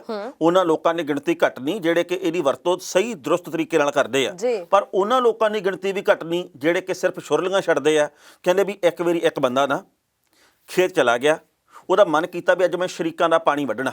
ਅੱਛਾ ਜੀ। ਲੋ ਜੀ, ਸ਼ਰੀਕਾਂ ਦਾ ਪਾਣੀ ਵੱਢਣ ਵੇਲੇ ਨਾ ਉਹਨੇ ਫੇਸਬੁੱਕ ਦੇ ਉੱਤੇ ਲਾਈਵ ਹੋ ਕੇ ਲਿਖਿਆ, ਅੱਜ ਤੁਹਾਡਾ ਯਾਰ ਅੱਜ ਜਾਗਰ ਸ਼ਰੀਕ ਦਾ ਪਾਣੀ ਵੱਢੂਗਾ, ਦੇਖਦੇ ਆ ਕਿਹੜਾ ਮਾਈ ਦਾ ਲਾਲ ਰੋਕਦਾ। ਥੱਲੇ ਕਮੈਂਟ ਆਉਣ ਲੱਗ ਗਏ, ਬਾਈ ਤੇਰੇ ਨਾਲ ਆ, ਬਾਈ ਸਿਰਾ ਲਾਤਾ। ਇਹ ਹੁੰਦੀ ਆ ਅਣਖ ਵਾਲੀ ਗੱਲ, ਬਾਈ ਚਿੱਬ ਕੱਢਦੀ, ਬਾਈ ਕਿਸੇ ਚੀਜ਼ ਦੀ ਲੋੜ ਹੋਈ ਦੱਸੀ, ਬਾਈ ਧੱਕ ਪਾਤੀ ਤੂੰ, ਬਾਈ ਤੇਰੇ ਤੇ ਮਾਣ ਆ ਸਾਨੂੰ। ਉਹ ਹਾਲੇ ਵੱਢਣੀ ਲੱਗੇ ਸੀਗੇ, ਸ਼ਰੀਕ ਆ ਗਏ, ਉਹਨਾਂ ਨੇ ਝੰਪਤਾ ਕੇ ਨੱਪੀ ਪੂਰੀ ਕਿੱਲੀ ਉਹਦੀ, ਦਰੁਬੜੀ ਪੂਰੀ ਚੰਗੀ ਲਾਈ, ਮਿੱਟੀ ਝਾੜੀ ਉਹਦੀ। ਲੋ ਜੀ, ਉਹ ਕੁੱਟ ਕੇ ਨੀਲ ਪਾ ਕੇ ਚਲੇ ਗਏ। ਤੇ ਇਧਰਲਾ ਬੰਦਾ ਫਿਰ ਦੇਖ ਰਿਹਾ ਫੇਸਬੁੱਕ, ਉਹ ਹਾਲੇ ਵੀ ਕਮੈਂਟ ਆ ਰਹੇ ਆ, ਬਾਈ ਤੇਰੇ ਨਾਲ ਖੜੇ, ਜਿੱਥੇ ਬੁਲਾਏਗਾ ਹਾਜ਼ਰ ਹੋ ਜਾਾਂਗੇ। ਉਹਦਾ ਦੋਸਤ ਆ ਕੇ ਕਹਿੰਦਾ ਵੀ ਯਾਰ ਤੈਨੂੰ ਕੁੱਟ ਗਏ, ਫੇਸਬੁੱਕ ਤੇ ਤੇਰੇ ਹੱਕ ਦੇ ਵਿੱਚ 250 ਕਮੈਂਟ ਆਇਆ ਵੀ ਤੇਰੇ ਨਾਲ ਆ। ਕਹਿੰਦਾ ਇਹ ਅਨਪੜ੍ਹ ਬੰਦੇ ਜਿਹਨੇ ਮੈਨੂੰ ਕੁੱਟਿਆ, ਇਹਨਾਂ ਨੂੰ ਕੀ ਪਤਾ ਸਟੇਟਸ ਕੀ ਹੁੰਦਾ, ਇਹਨਾਂ ਨੂੰ ਕੀ ਪਤਾ ਵੀ ਭਾਈ ਕਮੈਂਟ ਕੀ ਹੁੰਦਾ। ਕਿਤੇ 250 ਬੰਦੇ ਦਾ ਕਮੈਂਟ ਦੇਖਿਆ ਹੁੰਦਾ ਨਾ, ਮੈਨੂੰ ਕਦੇ ਜ਼ਿੰਦਗੀ 'ਚ ਹੱਥ ਨਹੀਂ ਸੀ ਲਾ ਸਕਦੇ। ਮਤਲਬ ਇਹ ਆ ਵੀ ਭਾਈ ਐਵੇਂ ਆਪਾਂ ਫੂਕ ਨਾ ਛਕਾਇਆ ਕਰਗੇ, ਐਵੇਂ ਕਿਸੇ ਦੇ ਹੱਕ 'ਚ ਨਾ ਹੋ ਜਾ ਕਰਗੇ, ਤੇ ਐਵੇਂ ਅਸੀਂ ਟਿੱਪਣੀ ਨਾ ਕਰ ਦਿਆ ਕਰਗੇ। ਮੈਂ ਦੇਖਦਾ ਕਈ ਵਾਰ ਕਿਸੇ ਬੰਦੇ ਨੇ ਕਿਸੇ ਬਾਰੇ ਗਲਤ ਲਿਖਿਆ ਹੁੰਦਾ ਨਾ, ਬਿਨਾਂ ਕੁਝ ਜਾਣੇ ਥੱਲੇ ਲਿਖੀ ਜਾਣਗੇ, ਹੈ ਹੀ ਗਲਤ, ਸ਼ੁਰੂ ਤੋਂ ਹੀ ਆਏ ਆ, ਹੈ ਹੀ ਚਵਲ, ਹੈ ਹੀ ਏਦਾਂ। ਬਿਲਕੁਲ ਸਹੀ। ਮਤਲਬ ਬੜੀ ਹੈਰਾਨੀ ਹੁੰਦੀ ਟਾਣਾ ਸਾਹਿਬ ਵੀ ਠੀਕ ਆ, ਹਰੇਕ ਦੇ ਆਪੋ ਆਪਣੇ ਵਿਚਾਰ ਹੋ ਸਕਦੇ ਨੇ ਹਨਾ, ਪਰ ਇਹਦਾ ਮਤਲਬ ਇਹ ਨਹੀਂ ਆ ਕਿ ਜਿੱਧਰ ਨੂੰ ਤੁਰੇ ਉਧਰ ਨੂੰ ਹੀ ਆਪਾਂ ਤੁਰੀ ਜਾਈਏ। ਆਪਾਂ ਕੌਣ ਆ ਇਹ ਸਾਬਤ ਕਰਨ ਵਾਲੇ? ਸ਼ਬਦਾਂ ਦੀ ਮਰਿਆਦਾ ਆਪਾਂ ਸਿੱਖ ਗਏ। ਮੇਰੇ ਤੇ ਗੱਲ ਪਹਿਲਾਂ ਲਾਗੂ ਹੁੰਦੀ ਆ, ਤੁਹਾਡੇ ਤੇ ਪਹਿਲਾਂ ਹੁੰਦੀ ਆ। ਆਪਾਂ ਦਾਇਰੇ ਦੇ ਵਿੱਚ ਰਿਹਾ ਕਰਗੇ, ਅਸੀਂ ਆਲੋਚਨਾ ਕਰੀਏ ਤਰੀਕੇ ਦੇ ਨਾਲ ਤੇ ਤਰਕ ਦੇ ਨਾਲ। ਤੇ ਬੇਨਤੀਆਂ ਉਹਨਾਂ ਸਾਰਿਆਂ ਨੂੰ ਜਿਹੜੇ ਰਜਾਈ 'ਚ ਬੈਠ ਕੇ ਇਨਕਲਾਬ ਲਿਆਉਣਾ ਚਾਹੁੰਦੇ ਨੇ, ਜਿਹੜੇ ਸਰਟੀਫਿਕੇਟਸ ਵੰਡਦੇ ਨੇ, ਵੀ ਇਹ ਵੇਲਾ ਨਹੀਂ ਆ, ਕਿਰਪਾ ਕਰਕੇ ਕੋਈ ਵੀ ਇਹੋ ਜਿਹੀ ਕੋਝੀ ਹਰਕਤ ਨਾ ਕਰਿਓ ਜਿਹਦੇ ਨਾਲ ਕਿ ਅੰਦੋਲਨ ਦੇ ਉੱਪਰ ਸਿੱਧੇ ਤੌਰ ਤੇ ਕੋਈ ਅਸਰ ਹੋਵੇ। ਜੱਜ ਦਾ ਵਿਚਾਰ। ਹਰਮਨ ਜੀ, ਕੱਲ ਤਾਂ ਮਹਾ ਪੰਚਾਇਤ ਦੇ ਵਿੱਚ ਨਾ ਭੰਡਾ ਨੇ ਕਮਾਲ ਕਰਤੀ। ਅੱਛਾ ਜੀ। ਭੰਡਾ ਨੇ ਸੁਣਾਈਆਂ ਖਰੀਆਂ ਖਰੀਆਂ। ਉੱਥੇ ਭੰਡਾ ਦਾ ਪ੍ਰੋਗਰਾਮ ਵੀ ਕੁਝ ਕੁ ਮਿੰਟਾਂ ਦੇ ਲਈ ਸਮਾਂ ਦਿੱਤਾ ਗਿਆ। ਯਕੀਨ ਮੰਨਿਓ ਵੀ ਜਿੰਨੇ ਵਾਰ ਤੁਸੀਂ ਦੇਖੋਗੇ ਨਾ, ਮੈਂ ਤੁਹਾਨੂੰ ਦਿਖਾਊਂਗਾ ਪ੍ਰੋਗਰਾਮ, ਵੀ ਕਮਾਲ ਕੀਤੀ ਪਈ ਆ। ਉਹ ਭੰਡ ਦੇ ਇੱਕ ਦੇ ਹੱਥ ਦੇ ਵਿੱਚ ਥਾਪੀ ਜੀ ਆ, ਉਹ ਦੂਜੇ ਦੇ ਮਾਰਦਾ ਠੱਕ ਕਰਕੇ। ਉਹ ਇੰਨੇ ਕੁ ਹਾਜ਼ਰ ਜਵਾਬ ਆ, ਦੋਨੋਂ ਇੰਨੇ ਕੁ ਸੋਹਣੇ ਮੁੱਦੇ ਚੁੱਕਦੇ ਆ। ਕਹਿੰਦਾ ਉਹ ਭੰਡਾ, ਕਹਿੰਦਾ ਹਾਂ ਭੰਡਾ, ਕਹਿੰਦਾ ਤੈਨੂੰ ਪਤਾ ਇਹ ਕੌਣ ਆ? ਕਹਿੰਦਾ ਕੌਣ ਆ? ਕਹਿੰਦਾ ਅੰਦੋਲਨ ਜੀਵੀ ਆ। ਉਹ ਕਹਿੰਦਾ ਫੇਰ, ਕਹਿੰਦਾ ਅੰਦਰ ਜਿਹੜੇ ਪਾਰਲੀਮੈਂਟ 'ਚ ਉਹ ਭਾਸ਼ਣ ਜੀਵੀ ਆ। ਕਹਿੰਦਾ ਇਹਨਾਂ ਨੇ ਰਕਤ ਜੀਵੀ ਬਣ ਜਾਣਾ, ਇਹਨਾਂ ਨੇ ਦੰਗਾ ਜੀਵੀ ਬਣ ਜਾਣਾ। ਕਹਿੰਦਾ ਆਹ ਦੇਖੋ ਭੰਡਾ, ਜਦੋਂ 26 ਤਰੀਕ ਨੂੰ ਪੰਜਾਬ ਦੇ ਵਿੱਚੋਂ ਟਰੈਕਟਰ ਆਉਂਦੇ ਸੀ ਦਿੱਲੀ, ਮੈਂ ਤਾਂ ਕੁਝ ਹੋਰ ਹੀ ਸਮਝ ਗਿਆ। ਕਹਿੰਦਾ ਕੀ ਸਮਝ ਗਿਆ? ਕਹਿੰਦਾ ਮੈਂ ਕਿਹਾ ਦਿੱਲੀ ਵਾਉਣ ਚੱਲੇ ਆ।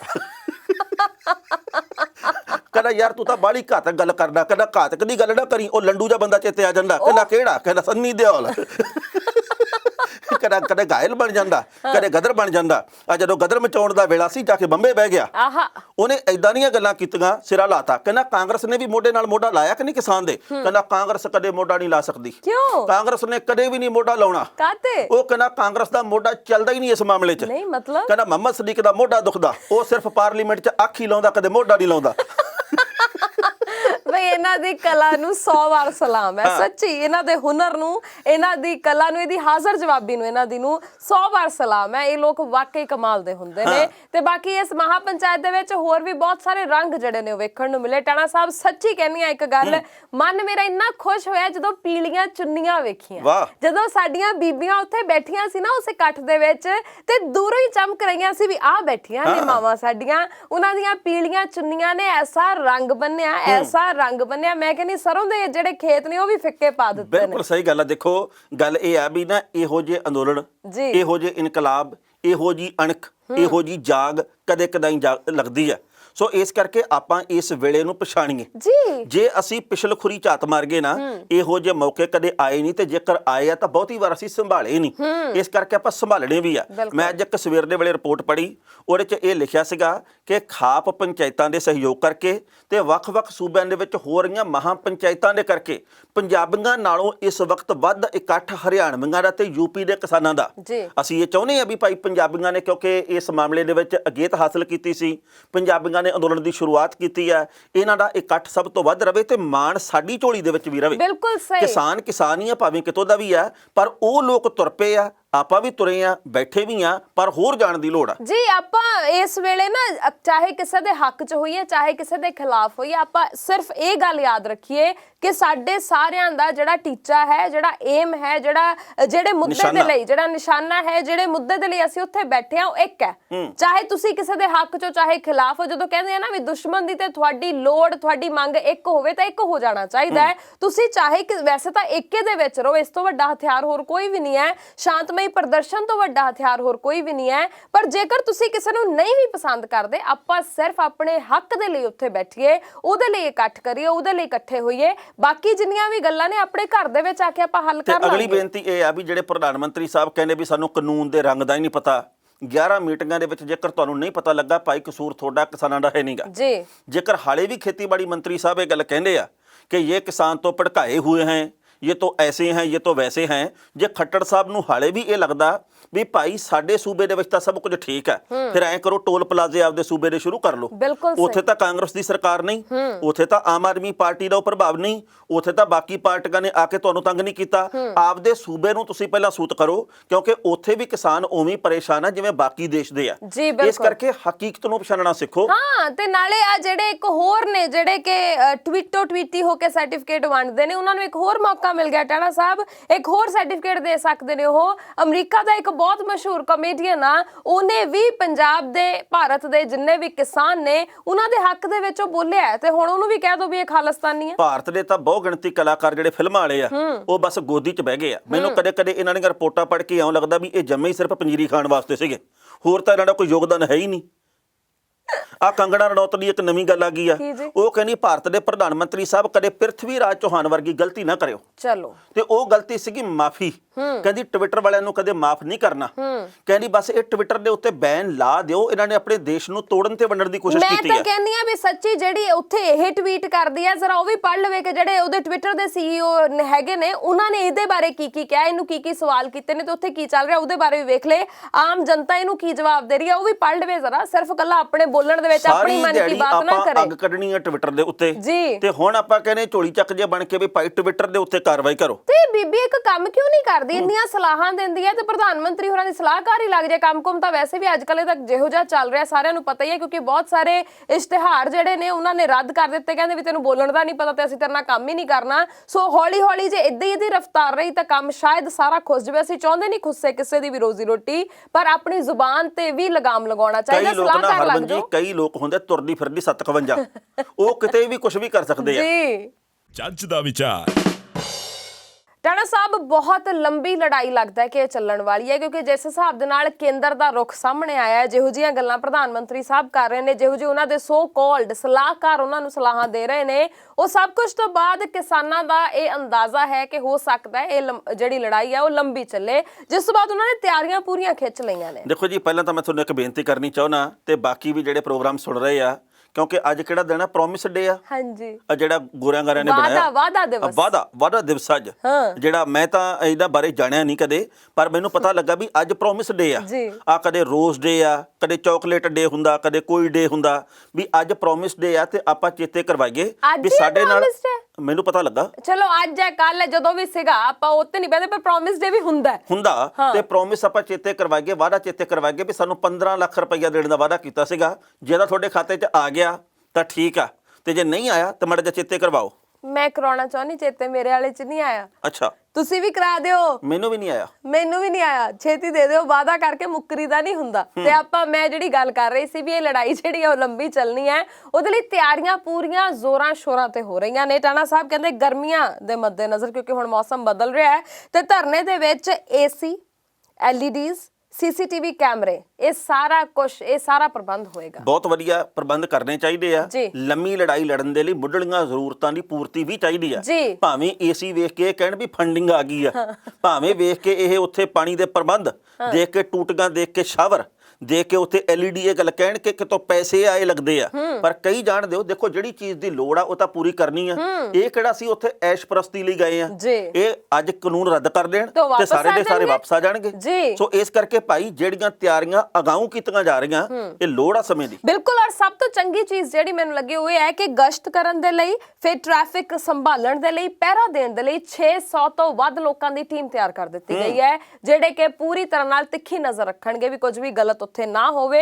ਉਸ ਤੋਂ ਬਾਅਦ ਜਿਹੜੇ ਸੀਸੀਟੀਵੀ ਕੈਮਰਾ, 100 ਤੋਂ ਜ਼ਿਆਦਾ ਸੀਸੀਟੀਵੀ ਕੈਮਰਾਸ ਜਿਹੜੇ ਉਹ ਲਗਾਏ ਗਏ ਨੇ। ਫਿਰ 10 ਜਿਹੜੀਆਂ ਕਹਿ ਲੋ ਵੀ ਹੁੰਦੇ ਨਾ ਪੁਆਇੰਟਸ, ਜਿਵੇਂ ਹੁੰਦੇ ਨੇ ਵੀ ਮੁੱਖ ਥਾਵਾਂ ਜਿਹੜੀਆਂ ਨੇ, ਉੱਥੇ LEDs ਵੱਡੀਆਂ ਵੱਡੀਆਂ ਲਗਾਈਆਂ ਗਈਆਂ ਨੇ ਕਿ ਤਾਂ ਜੋ ਚਾਹੇ ਕੋਈ ਸਟੇਜ ਤੋਂ ਕਿੰਨੀ ਵੀ ਦੂਰ ਕਿਉਂ ਨਹੀਂ ਖੜਾ, ਉਹਦੇ ਤੱਕ ਵੀ ਜਿਹੜੀ ਗੱਲ ਹੈ ਉਹ ਪੂਰੀ ਚੰਗੇ ਤਰੀਕੇ ਨਾਲ ਪਹੁੰਚ ਸਕੇ। ਸੀਸੀਟੀਵੀ ਕੈਮਰੇ ਲਾਉਣੇ ਸਮੇਂ ਦੀ ਲੋੜ ਵੀ ਬਹੁਤ ਆ, ਕਿਉਂਕਿ ਪਿੱਛੇ ਜੇ ਲੰਡੂ 'ਚ ਬੰਦੇ ਆ ਕੇ ਰੋੜੇ ਮਾਰਨ ਲੱਗ ਪਏ ਸੀਗੇ। ਸੋ ਆਉਂਦੇ ਸਮੇਂ ਦੇ ਵਿੱਚ ਇਦਾਂ ਦਾ ਕੁਝ ਨਾ ਹੋਵੇ, ਇਹਦੇ ਲਈ ਆਪਾਂ ਨੂੰ ਲਾਉਣੇ ਹੀ ਚਾਹੀਦੇ ਆ। ਬਿਲਕੁਲ। ਔਰ ਕਹਿੰਦੇ ਨੇ ਕਿ ਉੱਥੇ ਸੰਘਰਸ਼ ਵਾਲੀ ਥਾਂ ਦੇ ਉੱਪਰ ਇੱਕ ਅਲੱਗ ਤੋਂ ਨਾ ਹੁਣ ਆਪਟੀਕਲ ਫਾਈਬਰ ਉਹਦਾ ਪ੍ਰਬੰਧ ਕਰ ਲਿਆ ਗਿਆ ਤਾਂ ਕਿ ਜਿਹੜੀ ਵਾਈਫਾਈ ਦੀ ਸਹੂਲਤ ਹੈ ਉਹਦੇ 'ਚ ਕੋਈ ਵੀ ਖੜੋਤ ਨਾ ਆਵੇ। ਅੱਗੇ ਕਹਿੰਦੇ ਹੁੰਦੇ ਸੀ ਵੀ ਇੰਟਰਨੈਟ ਦੀ ਵਰਤੋਂ ਆਪਾਂ ਤਾਂ ਕਰਦੇ ਆ ਕਿਉਂਕਿ ਸੱਚ ਜਾਣਾ ਚਾਹੀਦਾ, ਦੁਨੀਆ ਦੇ ਮੂਹਰੇ ਖਬਰ ਜਾਣੀ ਚਾਹੀਦੀ ਹੈ, ਦੁਨੀਆ ਦੇ ਵਿੱਚ ਪਸਾਰਾ ਹੋਣਾ ਚਾਹੀਦਾ।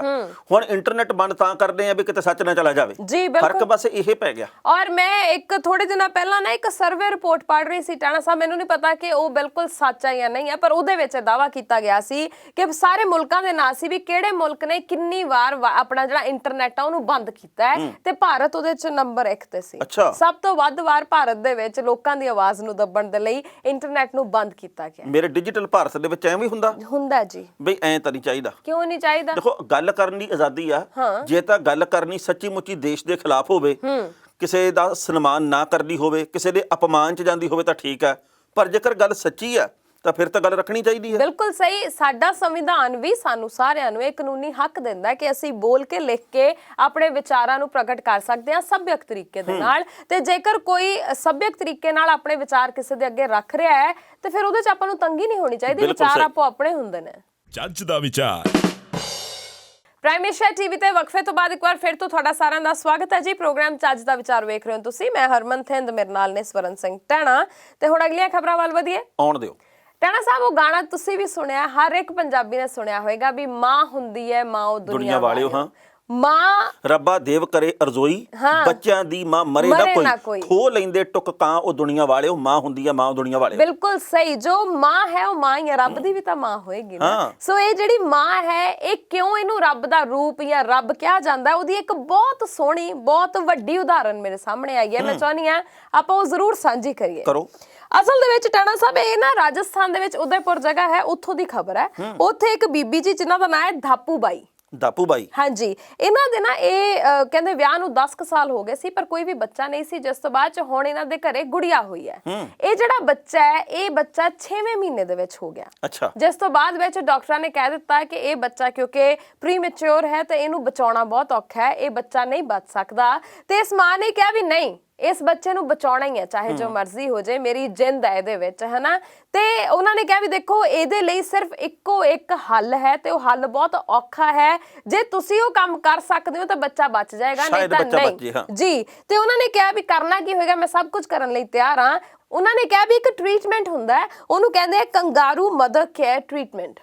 ਠੀਕ ਹੈ ਜੀ। ਇਸ ਟ੍ਰੀਟਮੈਂਟ ਦੇ ਵਿੱਚ ਤੁਸੀਂ ਨਾ ਤਾਂ ਸਮਝ ਗਏ ਹੋਗੇ ਵੀ ਜਿਵੇਂ ਕੰਗਾਰੂ ਆਪਣੇ ਨਾਲ ਆਪਣੇ ਬੱਚੇ ਨੂੰ ਚਿਪਕਾ ਕੇ ਰੱਖਦਾ ਜੀ, ਉਦਾਂ ਤੁਹਾਨੂੰ ਆਪਣੇ ਬੱਚੇ ਨੂੰ ਆਪਣੇ ਨਾਲ ਲਾ ਕੇ ਰੱਖਣਾ ਪਊਗਾ ਹਰ ਰੋਜ਼ 18-19 ਘੰਟੇ। 24 ਘੰਟਿਆਂ ਦੇ ਵਿੱਚੋਂ 18 ਘੰਟੇ 19 ਘੰਟੇ ਆਪਦੀ ਬੱਚੀ ਨੂੰ ਹਿੱਕ ਨਾਲ ਲਾ ਕੇ ਰੱਖਣਾ। ਬਿਲਕੁਲ ਸਹੀ। ਔਰ ਇਹ ਮਾਂ ਕਹਿੰਦੀ ਵੀ ਕੋਈ ਗੱਲ ਨਹੀਂ, ਮੈਂ ਕਰੂੰਗੀ।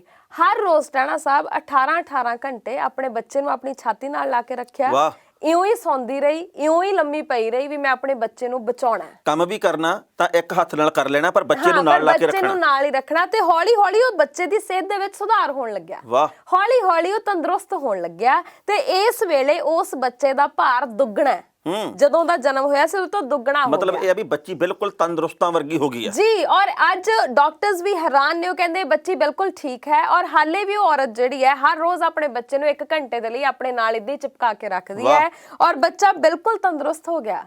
ਇਸ ਤੋਂ ਵੱਡੀ ਉਦਾਹਰਨ ਮਮਤਾ ਦੀ, ਮਾਂ ਦੀ, ਰੱਬ ਦੀ ਕੀ ਹੋ ਸਕਦੀ? ਬਿਲਕੁਲ ਸਹੀ ਗੱਲ ਹੈ, ਕਮਾਲ ਕਰਤੀ। ਮੈਂ ਭਾਵੁਕ ਹੋ ਗਈ ਸੀ ਇਹਨੂੰ ਪੜ੍ਹ ਕੇ, ਹਨਾ, ਕਿਉਂਕਿ ਦੇਖੋ ਲਫ਼ਜ਼ਾਂ ਦੇ ਵਿੱਚ ਕਹਿਣਾ 18 ਘੰਟੇ, ਅਸਲ ਦੇ ਵਿੱਚ ਉਹ ਸਭ ਕੁਝ ਨੂੰ ਕਰਨਾ ਬਹੁਤ ਔਖਾ ਹੁੰਦਾ। ਕਈ ਵਾਰੀ ਨਾ 18 ਮਿੰਟ ਨਿਆਣਾ ਚੱਕਣਾ ਔਖਾ ਲੱਗਦਾ, ਜੀ। ਪਰ 18 ਘੰਟੇ ਨਾਲ ਲਾ ਕੇ ਰੱਖਣਾ, ਜੀ। ਆਪਦੇ ਸਾਰੇ ਕੰਮਕਾਜ ਛੱਡ ਕੇ, ਜਾਂ ਜੇਕਰ ਕੰਮ ਕਰਨੇ ਵੀ ਤਾਂ ਬੈਠ ਕੇ ਹੀ ਕਰਨੇ ਆ, ਉਹ ਵੀ ਨਾਲ ਲਾ ਕੇ ਹਿੱਕ ਦੇ। ਇਹ ਕੋਈ ਕੰਮ ਸੌਖਾ ਨਹੀਂ। ਇਸ ਕਰਕੇ ਸਤਿਕਾਰਯੋਗ ਦਾਪੂ ਬਾਈ ਜੀ ਦਾ ਬੜਾ ਅਸੀਂ ਧੰਨਵਾਦ ਵੀ ਕਰਦੇ ਆ ਵੀ ਉਹਨਾਂ ਨੇ ਇੰਨੀ ਸੁਲੱਖਣੀ ਸੋਚ ਰੱਖੀ, ਭਾਵੇਂ ਆਪਣੀ ਬੱਚੀ ਪ੍ਰਤੀ ਰੱਖੀ ਆ, ਪਰ ਇੱਕ ਮਿਸਾਲ ਪੈਦਾ ਕੀਤੀ ਆ। 90 ਦਿਨਾਂ ਲਈ ਉਹਨਾਂ ਨੇ ਸਾਰਾ ਕੁਝ ਕੀਤਾ ਹੈ, ਕੋਈ ਇੱਕ ਅੱਧੇ ਦਿਨ ਲਈ ਨਹੀਂ, 90 ਦਿਨ ਟਾਣਾ ਸਾਹਿਬ ਇਦਾਂ ਹੀ ਗੁਜ਼ਾਰੇ ਨੇ। ਔਰ ਮੈਂ ਯੂਨੀਸੈਫ ਦੀ ਇੱਕ ਰਿਪੋਰਟ ਪੜ੍ਹ ਰਹੀ ਸੀ ਜਿਹਦੇ ਵਿੱਚ ਦਾਅਵਾ ਕੀਤਾ ਗਿਆ ਸੀ ਕਿ ਜਿਹੜੇ ਪ੍ਰੀ ਮੈਚੁਰ ਬੇਬੀਜ਼ ਹੁੰਦੇ ਨੇ, ਹਰ ਸਾਲ ਭਾਰਤ ਦੇ ਵਿੱਚ 35 ਲੱਖ ਤੋਂ ਵੱਧ ਦੇ ਬੱਚੇ ਹੁੰਦੇ ਨੇ ਤੇ 10 ਲੱਖ ਬੱਚਿਆਂ ਦੀ ਮੌਤ ਹੋ ਜਾਂਦੀ ਹੈ। ਤੇ ਪਰ ਨਾ ਮੈਂ ਕਦੇ ਵੀ ਸੋਚਦਾ, ਜਦੋਂ ਨਾ ਤੁਸੀਂ ਕਦੇ ਧਿਆਨ ਦਿਓ, ਪਰ ਨਾ ਇੱਕ ਗੱਲ ਦੇ ਵੱਲ ਤੁਸੀਂ ਧਿਆਨ ਦਿਓ ਵੀ ਜਦੋਂ ਨਾ ਚਿੜੀਆਂ ਆਪਦੇ ਬੱਚਿਆਂ ਨੂੰ, ਜਿਹੜੇ ਕਿ ਆਲਣੇ ਦੇ ਵਿੱਚ ਹੁੰਦੇ ਨਿੱਕੇ ਨਿੱਕੇ ਬੱਚੇ, ਉਹਨਾਂ ਨੂੰ ਚੋਗਾ ਦੇਣ ਆਉਂਦੀਆਂ, ਕਦੇ ਕੋਈ ਸੁੰਡੀ, ਕਦੇ ਕੁਛ ਉਹ ਖਵਾਉਣ ਆਉਂਦੀਆਂ, ਉਹ ਬੱਚੇ ਕਿੰਨੇ ਚੀਂ ਚੀਂ ਚੀਂ ਚੀਂ ਚੀਂ ਚੀਂ ਕਰਕੇ ਤੇ ਉਹ ਮਾਂ ਦੇ ਮੂੰਹ ਦੇ ਵਿੱਚੋਂ ਖਾਂਦੇ ਆ। ਉਦੋਂ ਮੈਂ ਸੋਚਦਾ ਵੀ ਯਾਰ ਇਹਨੇ ਕਿਹੜਾ ਆਪਦੇ ਨਿਆਣਿਆਂ ਦੀ ਕਮਾਈ ਖਾਣੀ ਆ? ਇਹਨੇ ਕਿਹੜਾ ਇਹ ਕਹਿਣਾ ਜੀ ਕਿ ਮੈਨੂੰ ਤੁਸੀਂ ਆਹ ਲਿਆ ਕੇ ਦਿਓ, ਮੈਂ ਤੇਰੀ ਐ ਸੇਵਾ ਕੀਤੀ ਆ? ਇਹ ਇੱਕ ਮਮਤਾ ਹੀ ਆ। ਬਿਲਕੁਲ। ਇਹ ਦੇਖੋ ਇੱਕ ਪਿਆਰ ਦਾ ਪ੍ਰਗਟਾਵਾ। ਤੇ ਬੱਚੇ ਉਡਾਰ ਹੋ ਕੇ ਤੇ ਲੱਭਦੇ ਹੀ ਨਹੀਂਗੇ, ਇਹਨਾਂ ਦੇ ਬੱਚਿਆਂ ਨੇ ਉੱਡ ਜਾਣਾ। ਬਿਲਕੁਲ। ਤੁਸੀਂ ਵੇਖੋ ਟਾਣਾ ਸਾਹਿਬ, ਮਾਂ ਕਿਹੋ ਜਿਹੀ ਹੁੰਦੀ ਹੈ ਕਿ ਚਾਹੇ ਤੁਸੀਂ ਕੋਈ ਜਾਨਵਰ ਵੇਖ ਲਓ, ਕੋਈ ਪਸ਼ੂ ਪੰਛੀ ਵੇਖ ਲਓ, ਕੋਈ ਇਨਸਾਨ ਵੇਖ ਲਓ, ਹਨਾ, ਸਾਰਿਆਂ ਦੇ ਵਿੱਚ ਮਮਤਾ ਇੱਕੋ ਜਿਹੀ ਹੁੰਦੀ ਹੈ। ਚਾਹੇ ਉਹ ਬੇਜ਼ੁਬਾਨ ਹੁੰਦੇ ਨੇ, ਚਾਹੇ ਉਹਨਾਂ ਨੂੰ ਕਹਿ ਲਓ ਵੀ ਸਾਡੇ ਵਾਲੀ ਭਾਸ਼ਾ ਨਹੀਂ ਸਮਝ ਆਉਂਦੀ, ਪਰ ਮਮਤਾ ਦੀ ਭਾਸ਼ਾ ਤਾਂ ਇੱਕੋ ਹੀ ਹੈ ਨਾ। ਇੱਕ ਜਿਹੜਾ ਜਾਨਵਰ ਹੈ ਉਹ ਵੀ ਆਪਣੇ ਬੱਚੇ ਨੂੰ ਉਸੇ ਤਰੀਕੇ ਨਾਲ ਪਿਆਰ ਕਰਦਾ ਹੈ, ਇੱਕ ਪੰਛੀ ਵੀ ਉਵੇਂ ਹੀ ਕਰਦਾ ਹੈ, ਇਨਸਾਨ ਵੀ ਉਵੇਂ ਹੀ ਕਰਦਾ ਹੈ। ਸੋ ਇਸ ਮਮਤਾ ਦੀ ਤਾਂ ਕੋਈ ਬੋਲੀ ਹੈ ਹੀ ਨਹੀਂ, ਤੇ ਇਸ ਤੋਂ ਵੱਡੀ ਚੀਜ਼ ਵੀ ਨਹੀਂ ਆ ਕੋਈ ਦੁਨੀਆ 'ਚ। ਜੱਜ ਦਾ ਵਿਚਾਰ। ਟਾਣਾ ਸਾਹਿਬ, ਲੋਕ ਨਾ ਬਹੁਤ ਕੁਝ ਵੱਖਰਾ ਕਰਦੇ ਆ, ਦੁਨੀਆ ਵੱਖਰਾ ਕਰਦੀ ਆਈ ਆ, ਕਰਦੇ ਰਹਿਣਗੇ।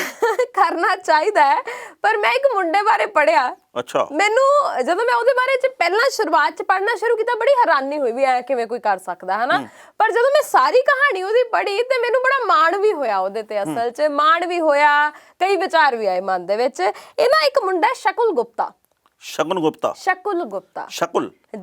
ਸ਼ਕੁਲ ਗੁਪਤਾ ਜਿਹੜਾ ਮੁੰਡਾ ਹੈ ਨਾ, ਇਹ ਇੱਕ ਤਖਤੀ ਦੇ ਹੱਥ 'ਚ ਫੜੀ ਹੋਈ ਹੈ ਤੇ ਉਹਦੇ ਤੇ ਲਿਖਿਆ ਹੋਇਆ ਬॉयਫ੍ਰੈਂਡ ਔਨ ਰੈਂਟ। ਅੱਛਾ, ਵੀ ਮੈਂ ਕਿਰਾਏ ਤੇ ਮਿਲਦਾ ਜੀ, ਮੈਨੂੰ ਬॉयਫ੍ਰੈਂਡ ਬਣਾ ਲਓ ਜੀ।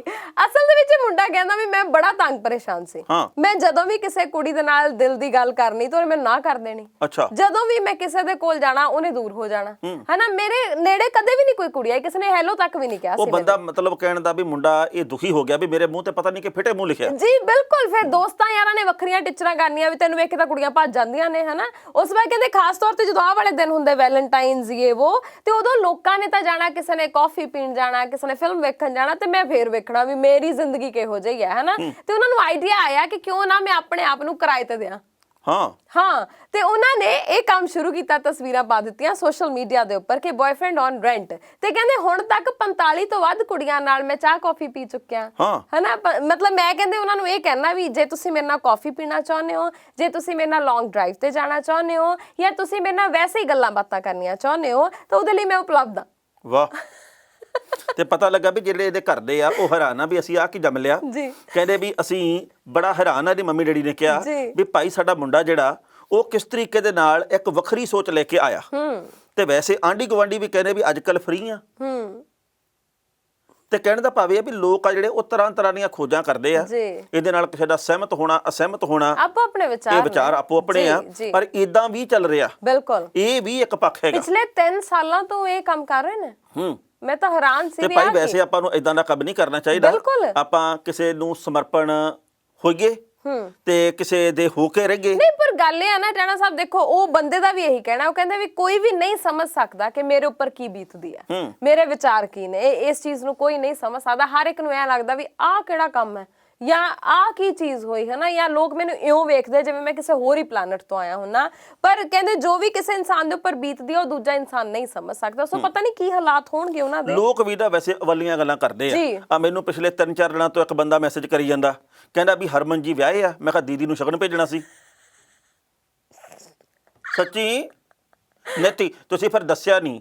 ਮੈਂ ਕਿਹਾ ਦੀਦੀ ਦੇ ਘਰੇ ਸ਼ਗਨ ਲੈ ਜਿਓ। ਨਹੀਂ ਆਪਾਂ ਨੂੰ ਏਡੀ ਕਾਹਦੀ ਕਾਹਲੀ ਸੀ ਮਤਲਬ ਦੀਦੀ ਦੇ ਬਾਰੇ ਚ ਜਾਣਨ ਦੀ। ਹਾਂ ਮੈਨੂੰ ਤਾਂ ਖੁਦ ਹੈਰਾਨੀ ਆ। ਤੁਸੀਂ ਪ੍ਰੋਗਰਾਮ ਦੇਖੋ, ਆਨੰਦ ਮਾਣੋ, ਕੌਣ ਵਿਆਹਿਆ ਕੌਣ ਨਹੀਂ ਵਿਆਹਿਆ। ਆਪਾਂ ਨਾ ਕਈ ਵਾਰੀ ਬਸ ਐਂ ਹੀ ਚੱਲਦਾ, ਪਤਾ ਨਹੀਂ ਟਾਣਾ ਸਾਹਿਬ, ਸਮਝ ਨਹੀਂ ਆਉਂਦੀ ਹੈ ਨਾ। ਪਰ ਚਲੋ ਆਪਾਂ ਸ਼ਕੁਲ ਗੁਪਤਾ ਦੀ ਗੱਲ ਕਰਦੇ ਆ ਕਿ ਇਹ ਮੁੰਡਾ ਜੋ ਵੀ ਕਰ ਰਿਹਾ, ਮੈਨੂੰ ਨਹੀਂ ਪਤਾ ਵੀ ਉਹਦੇ ਤੇ ਕੀ ਬੀਤਰੀ ਹੋਏਗੀ, ਕੀ ਸਮਝ ਕੇ ਉਹ ਕਰ ਰਿਹਾ ਹੈ। ਪਰ ਨਾ ਅਸੀਂ ਲੋਕ ਵੀ ਦੂਜੇ ਨੂੰ ਟਿਕਣ ਨਹੀਂ ਦਿੰਦੇ।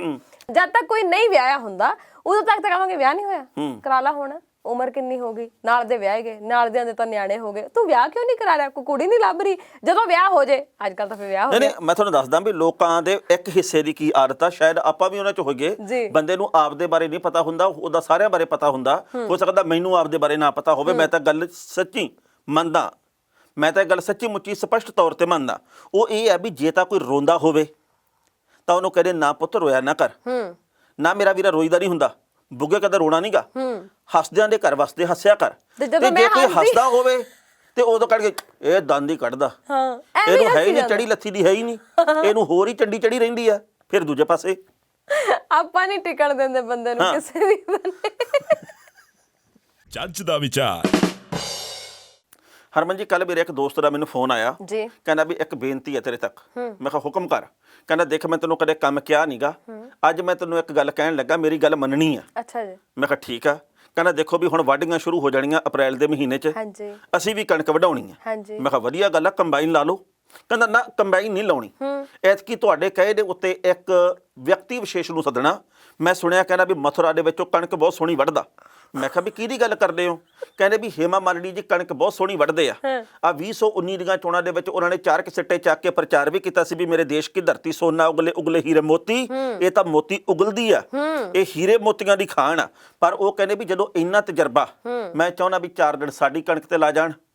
ਗੱਲ ਤਾਂ ਸਹੀ ਹੈ, ਭਰੀਆਂ ਸਾਡੀਆਂ ਵੀ ਬਣ ਜਾਣ, ਚੰਗੀ ਗੱਲ ਹੈ। ਸਾਡੇ ਤੂੜੀ ਆ ਜਿਹੜੀ ਘਰੇ ਸੁੱਟ ਜਾਣ ਪੰਡਾ ਬਣ ਕੇ, ਉਹਨਾਂ ਦਾ ਕੀ ਜਾਂਦਾ। ਦੇਖੋ ਇਹ ਨਾ ਸਾਰਿਆਂ ਨੇ ਗੀਤ ਤਾਂ ਸੁਣਿਆ ਕਿ ਮੇਰੇ ਦੇਸ਼ ਕੀ ਧਰਤੀ ਸੋਨਾ ਉਗਲੇ ਉਗਲੇ ਹੀਰੇ ਮੋਤੀ, ਮੇਰੇ ਦੇਸ਼ ਕੀ ਧਰਤੀ। ਅੱਜ ਉਸੇ ਧਰਤੀ ਨੂੰ ਖਤਰਾ ਪੈਦਾ ਹੋਇਆ ਤੇ ਕਿਸਾਨ ਆ ਜਿਹੜੇ ਬਾਰਡਰਾਂ ਤੇ ਬੈਠੇ ਆ ਤੇ ਕਹਿੰਦੇ ਤਾਂ ਅੰਦੋਲਨ ਜੀਵੀ ਆ ਜੀ। ਤੇ ਨਾਲੇ ਇਹ ਧਰਤੀ ਐਵੇਂ ਹੀ ਨਹੀਂ ਸੋਨਾ ਉਗਲਦੀ, ਐਵੇਂ ਹੀ ਨਹੀਂ ਹੀਰੇ ਮੋਤੀ ਉਗਲਦੀ, ਮਿੱਟੀ ਨਾਲ ਮਿੱਟੀ ਹੋ ਕੇ, ਸੱਪਾਂ ਦੀਆਂ ਸਿਰੀਆਂ ਮਿੱਧ ਕੇ, ਗਾਰੇ ਚਿੱਕੜ ਦੇ ਵਿੱਚ ਵੜ ਕੇ, ਪੋਹ ਮਾਘ ਦੀਆਂ ਰਾਤਾਂ ਨੂੰ ਪਾਣੀ ਲਾ ਕੇ, ਤੇ ਜੂਨ ਜੁਲਾਈ ਦੇ ਮਹੀਨੇ ਦੇ ਵਿੱਚ ਸਿਰ ਤੋਂ ਲੈ ਕੇ ਗਿੱਟਿਆਂ ਤੱਕ ਜਦੋਂ ਮੁੜਕਾ ਚੋਂਦਾ ਤੇ ਫੇਰ ਇਹ ਹੀਰੇ ਮੋਤੀ ਉਗਲਦੀ ਆ।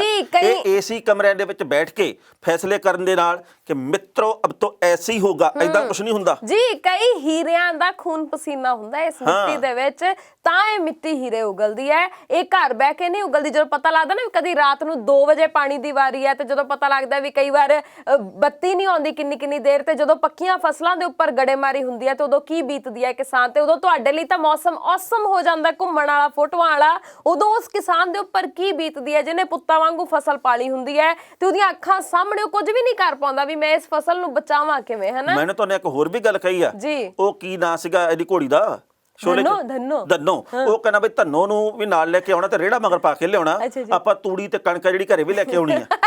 ਹਾਂ ਪੂਰਾ, ਸਾਨੂੰ ਕੋਈ ਤੰਗੀ ਨਹੀਂ। ਜਦੋਂ ਵੀ ਇਦਾਂ ਕੁਝ ਹੋਵੇ, ਜਦੋਂ ਵੀ ਤੁਹਾਡੀ ਬੇਨਤੀ ਮੰਨ ਲਈ ਜਾਏ ਤਾਂ ਉਹਨਾਂ ਨੂੰ ਕਿਉਂ ਸਾਨੂੰ ਦੱਸਿਓ ਜ਼ਰੂਰ, ਅਸੀਂ ਆਵਾਂਗੇ। ਮੈਂ ਕਿਹਾ ਕੱਲ ਨੂੰ ਤੁਸੀਂ ਕਹੋਗੇ ਵੀ ਸੰਨੀ ਦਿਓਲ ਨਲਕਾ ਪੱਟਣ ਆਵੇ, ਤੁਹਾਡਾ ਨਲਕਾ ਨਹੀਂ ਪਾਣੀ ਦਿੰਦਾ, ਤੁਸੀਂ ਕਹੋਗੇ ਅਸੀਂ ਬੋਰ ਨਵਾਂ ਕਰਨਾ, ਹੁਣ ਆ ਕੇ ਪੈਪ ਪੱਟੇ। ਪਰ ਡਾਣਾ ਸਾਹਿਬ ਮੈਨੂੰ ਇੱਕ ਚੀਜ਼ ਨਹੀਂ ਸਮਝ ਆਈ, ਉਹ ਭੰਡਾਂ ਵਾਲੀ ਗੱਲ ਮੈਨੂੰ ਹੋਰ ਚੇਤੇ ਆ ਗਈ ਜਿਹੜੀ ਕੱਲ ਮਹਾ ਪੰਚਾਇਤ ਸੀ। ਕਹਿੰਦੇ ਵੀ ਸੰਨੀ ਦਿਓਲ ਉਹਦਾ 2.5 ਕਿਲੋ ਦਾ ਹੱਥ ਤੱਕ ਨਾ ਹੌਸਲਾ 200 ਗ੍ਰਾਮ ਦਾ। ਪਰ ਮੈਨੂੰ ਇੱਕ ਗੱਲ ਸਮਝ ਨਹੀਂ ਆਈ ਟਾਣਾ ਸਾਹਿਬ, ਅਸਿੱਧੇ ਜਿਹੇ ਤਰੀਕੇ ਨਾਲ ਪਾਪਾ ਜੀ ਬੋਲਣ ਲੱਗੇ ਸੀ, ਹੈ ਨਾ। ਉਹ ਥੋੜਾ ਕਹਿੰਦੇ ਸੀ ਮੈਨੂੰ ਦੁੱਖ ਹੁੰਦਾ ਇਹ ਉਹ, ਐਸੇ ਚੁੱਪ ਕਰਾਏ ਨੇ, ਮੁੜ ਕੇ ਉਹ ਵੀ ਨਹੀਂ ਕੁਸਕੇ। ਉਹਨਾਂ ਨੇ ਗਾਣਾ ਸੁਣ ਲਿਆ, ਕਿਹੜਾ? ਕਹਿੰਦੇ ਦੁੱਖ ਦੱਸਣ ਲੱਗੇ ਤਾਂ ਤੇਰਾ ਨਾਮ ਆਊਗਾ। ਬਿਲਕੁਲ ਸਹੀ, ਬਿਲਕੁਲ ਸਹੀ। ਮੈਂ ਉਹਦਾ ਨਾਮ ਨਹੀਂ ਲੈਣਾ, ਮੈਂ ਜਿਹਨੂੰ ਪਿਆਰ ਕਰਦਾ ਹਾਂ ਮੈਂ ਉਹਦਾ ਨਾਮ ਨਹੀਂ ਲੈਣਾ। ਤੇ ਚਲਿਏ ਆਪਾਂ ਹੁਣ ਬਿਲਕੁਲ ਖੁਸ਼ ਰਿਹਾ ਕਰੋ, ਹੱਸਦੇ ਵਸਦੇ ਰਿਹਾ ਕਰੋ, ਮਾੜਾ ਮੋਟਾ ਹੱਸ ਲਿਆ ਕਰੋ, ਕੋਈ ਗੱਲ ਨਹੀਂ। ਜੇਕਰ ਕੋਈ ਕਵੇ ਵੀ ਕਿ ਹਰਮਨ ਜੀ ਕਾਹਤੋਂ ਹੱਸੀ ਜਾਂਦੇ ਆ, ਮੈਂ ਤਾਂ ਹੱਸਦੀ ਆ, ਮੈਂ ਤਾਂ ਹੱਕ ਚ ਇਹਨਾਂ ਦੇ, ਗੱਲ ਖਤਮ। ਖੁਸ਼ ਰਹਿਣਾ ਚਾਹੀਦਾ ਹੈ, ਰੌਂ ਕਰਨ ਦੇ ਨਾਲ ਵੀ ਕਦੇ ਕੁਝ ਨਹੀਂ ਹੁੰਦਾ। ਖੁਸ਼ ਰਹੋ, ਤੁਹਾਡੇ ਖੁਸ਼ੀ ਨੂੰ ਵੇਖ ਕੇ ਹੋ ਸਕਦਾ ਹੈ ਕਿ ਕਈਆਂ ਦੇ ਦਿਲ ਖਿੜ ਜਾਣ। ਹਾਂ ਜੀ, ਤੇ ਆਪਾਂ ਹੁਣ ਚਲੀਏ। ਬਿਲਕੁਲ ਜਾਣਦਾ ਹੋ ਗਿਆ ਵੇਲਾ ਜੀ, ਆਪਣੀ ਪ੍ਰਤੀਕਿਰਿਆ ਜ਼ਰੂਰ ਸਾਡੇ ਤਾਈਂ ਪਹੁੰਚਾਇਓ। ਫਿਲਹਾਲ ਦੇ ਲਈ ਦੋਵਾਂ ਦੇ ਇਜਾਜ਼ਤ, ਸਤਿ ਸ਼੍ਰੀ ਅਕਾਲ। ਤੁਸੀਂ ਵੇਖਦੇ ਰਹੋ ਪ੍ਰਾਈਮ ਏਸ਼ੀਆ ਟੀਵੀ, ਤੁਹਾਡਾ ਆਪਣਾ ਤੁਹਾਡੇ ਲਈ। ਉਹ ਵੀ ਹਾਜ਼ਰ ਹੈ ਜੱਜ ਦਾ ਵਿਚਾਰ।